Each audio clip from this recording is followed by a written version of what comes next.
روحانی طریقے سے علاج کی شرعی حیثیت بتا دیں. دیکھیں یہ جب وہ ایک آیا تھا وہ کردستانی جو بت بنا کے گیا پوری پاکستانی قوم کو, اس وقت میں نے جو 5 طریقہ علاج بتائے تھے وہ آپ میری ویڈیو تفصیل سے دیکھیں. اس میں ایک روحانی طریقہ علاج بھی تھا, لیکن روحانی طریقہ علاج بھی ان بیماریوں کے لیے, ہر بیماری کے لیے تو نہیں ہے. یعنی دنیا میں کوئی دوائی ایسی نہیں ہے, کوئی دم ایسا نہیں ہے جو بچے کا ختنہ کر سکے. ہاں آئے ہو نا داڑھ تلے جی ہے روحانی بائی پاس, چھڑ دو بائی پاس, ختنہ کر کے دسو جی نہ ہے نا تے چھوڑ دو.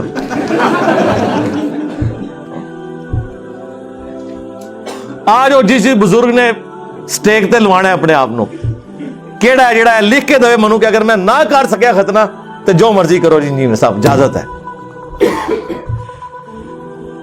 تو پتہ چل جائے گا. بھائی جو سرجری کام کرتی ہے وہ بعض اوقات ادویات سے نہیں ہو سکتا, وہ فزیکلی آپ کو علاج کرنا ہے. اس طریقے سے جھاڑ پھونک کا ایک علاج جو ہے وہ چند ایک چیزوں کے لیے ہے جو اس کے ایکسپرٹس ہیں وہ کرتے ہیں. بخاری مسلم میں حدیث ہے کہ شفا 3 چیزوں میں ہے, شہد میں, حجامہ کپنگ یعنی یہ پچھنے لگوانے میں, اور داغ دینے میں. لیکن میں اپنی امت کو داغ سے منع کرتا ہوں, لیکن یہ منع حرام کے درجے میں نہیں ہے, پریفریبل ہے. کیونکہ مسلم شریف میں حدیث ہے ایک صحابی کو زخم لگا, اس کا خون نہیں رکتا تھا, نبی علیہ السلام نے اپنے مبارک ہاتھوں سے داغ دیا. داغ یہ ہوتا ہے کہ لوہے کی کوئی سلاخ, تیر کا اگلا حصہ, کوئی لوہے کی چیز گرم کر کے جب وہ فل گرم ہو جائے تو وہ اس زخم کے اوپر لگاتے ہیں, وہاں سے وہ گوشت اور وہ سارا حصہ روسٹ ہو جاتا ہے, پھر وہ خون نکلنا بند ہو جاتا ہے. آج کل الیکٹرک داغ دینے والے انسٹرومنٹس آ گئے ہیں جو سرجنز وغیرہ یوز کرتے ہیں. اس لیے دیکھیں آپ جو بائی پاس کے آپریشنز ہو رہے ہیں نا تو وہ بڑے ایڈوانس ہو چکے ہیں, ایسی ادویات آ گئی ہیں, اب خون بھی نہیں لگتا اور بائی پاس ہو جاتا ہے. ورنہ پہلے کتنی بوتلیں ارینج کرنی پڑتی تھی, خون ضائع ہو جاتا تھا. تو نبی علیہ السلام نے خود وہ طریقہ علاج استعمال کیا, آپ نے پھونک کیوں نہیں مار دی؟ کہیں اللہ نے چاہا تو ہو بھی گیا. بخاری میں حدیث ہے ایک صحابی کی پنڈلی کی ہڈی ٹوٹ گئی, نبی علیہ السلام نے ہاتھ وغیرہ ٹھیک ہو گئے, لیکن یہ 1-2 واقعات معجزانہ طور پہ ہیں. ادروائز نبی علیہ السلام پورا علاج کرواتے تھے, اور علاج کرنا ہے. جو چیز اس طرح کی سرجری والی ہے وہ دم کرنے سے نہیں ٹوٹی ہوئی ہڈی جڑ جائے گی, وہ نبی علیہ السلام کا ایک معجزہ تھا. اگر آپ کو اپنے بزرگوں پہ اعتماد ہے تو توڑوائیں اپنی ٹانگیں اور ٹائم قیامت تک جائے کروا کے دسو کسی کو سیدھا. اس طرح نہیں ہوتا میرے بھائی. معجزات جب اللہ تعالیٰ کسی کے لیے چاہے ظاہر کر دیتا ہے, لیکن آپ نے معجزات اپنے بابوں کے لیے مانے ہوئے ہیں, تو پھر بہتر یہی ہے کہ پریکٹیکلی کر کے بتائیں. آپ جو آپ کلیم کر رہے ہیں وہ کر کے بتائیں. کہتے ہیں نا کہ بزرگ جو ہیں وہ اگر جو ہے وہ کیمرہ اور سیٹلائٹ جو ہے وہ سارے بر اعظموں میں ایک کمرے میں بیٹھ کے دیکھ سکتا ہے تو اللہ کا ولی کیوں نہیں دیکھ سکتا؟ چھاڑ دو سرکار, کوئی مسئلہ نہیں ہے. اگر PIA کا پائلٹ جہاز اڑا سکتا ہے تو بزرگ کیوں نہیں اڑا سکتا؟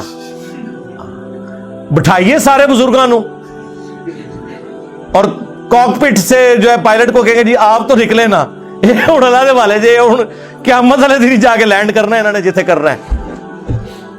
نہیں اگر یقین ہے تو کرے نا. کہتے ہیں نا روحانی علم تو جو ہے وہ اوپر ہے اس دنیاوی علم سے, اور اس دنیاوی علم کو یہ کر رہے ہوتے ہیں. اللہ کے بندوں خدا کے لیے نبی علیہ السلام نے جب مختلف بادشاہوں کے پاس خطوط لکھے ہیں تو ان زبانوں کے ایکسپرٹ بندے بلوائے ہیں, ان کی زبانوں میں لکھوائے ہیں. اس طرح نہیں ہوتا جس طرح آپ سمجھتے ہیں. دنیا بقدر ایفرٹ ہے. کبھی کبھار کوئی معجزانہ بات ہو جائے وہ الگ بات, وہ انبیاء کے ساتھ خاص ہے. باقی غیر انبیاء کے ساتھ نبی علیہ السلام کے مبارک دور میں بڑے عجیب و غریب قسم کے معجزات ہوئے ہیں, وہ بالکل درست ہے, وہ نبی کے معجزے ہیں. لیکن رسول اللہ کی وفات کے بعد جو کچھ ہے وہ دعا کی حد تک ہے. اللہ تعالیٰ چاہے تو کر دے, اللہ تعالیٰ چاہے تو نہ کرے. بارش کی دعا کی ہو گئی, ٹھیک ہے, سمجھ آتی ہے بات کی. اس طرح کے معاملات ہو سکتے ہیں. جو اللہ کے فزیکل فینومینا آف نیچر ہیں ان میں اللہ تبارک و تعالیٰ کسی کی دعا قبول کر لیتا ہے. لیکن کبھی ایسا نہیں ہوا کہ جی کسی صحابی کی آنکھ نکل گئی ہے, دوسرے نے پھونک ماری ہے تو اس کی نظر واپس آ گئی. نہ کسی کی ہڈی ٹوٹی ہے تو یہ جنگ قادسیہ اور یرموک میں صحابہ کرام کو جو زخم لگتے تھے تو ایک دوسرے کو سورہ فاتحہ پڑھ کے پھونکتے تھے وہ زخم ٹھیک ہو جاتا تھا. خدا کے لیے یار اس طرح نہیں معاملات ہوتے. دنیا کو اللہ نے بقدر ایفرٹ چھوڑا ہوا ہے. آپ کو تو کہانیاں کرائی ہیں جی. ابو الحسن خرقانی نے کرتا دیا تھا محمود غزنوی کو, اور محمود غزنوی نے جو سومنات پہ جو آخری حملہ کیا وہ اس کی برکت سے کامیابی ہوئی. رات نو بابا جی پھر ہوئی ناراض. بابے کتنے خوش ہوندے تھے جو تک نعرہ نہ مارو انہاں دے اگے تسی یا میرا نا نہ لو.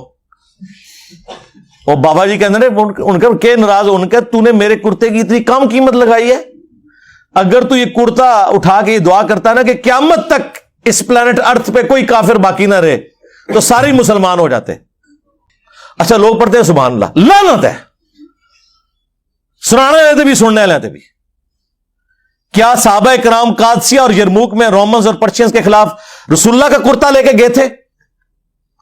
اور جب وہ کرتا حضور نے خود پہنا ہوا تھا ابو جہل نے تو پھر بھی کلمہ نہیں پڑھا. تم لوگ کہہ رہے ہو کہ روح ارض پہ سارے مسلمان ہو جاتے کرتے کے وسیلے سے دعا کر کے. اور حضور کا تو کرتا وہ تھا جو واقعی شفا بھی دیتا تھا. مسلم شریف میں حدیث ہے کالا جبہ حضور کا نکالا اسما بنت ابی بکر نے ان کا کہ نبی الاسلام پہ پہنتے تھے, ہم اس کا دھون مریضوں کو شفا کے لیے دیتے ہیں. یہ تو حضور کا چلے کرتا تھا. اور صحابہ کے پاس تو حضور کے جسم کے حصے تھے, بال مبارک. کرتا تو بہت چھوٹی چیز ہے, وہ تو حضور نے پہنا نا جو آپ کے بال مبارک. صحیح بخاری میں حدیث ہے ام سلمہ نے حضور کے چند بال نکالے ایک ڈبیا میں اور کہا کہ یہ نبی الاسلام کے بال ہے, ہمارے محلے میں کوئی بیمار ہوتا ہے میرے پاس وہ پانی کی پیالی بھیجتا ہے, میں اس میں گھول دیتی ہوں, شفا ہو جاتی ہے اللہ کے اذن سے. یار وہ بال لے کے صحابہ کرام رومن اور پرشینز کے خلاف جا کے لڑتے اور بالوں کو سامنے رکھ کے تو فتح حاصل کرتے. جنگوں کی تکلیف کاٹی. 8,500 صحابہ اور تابعین شہید ہوئے ہیں صرف قادسیہ میں پرشین امپائر کے خلاف. کتنے لوگ ہاتھیوں کے نیچے آگے شہید ہوئے ہیں. تسی نگاہ ہی مارتے رہتے ہو, سب کہانی ہے.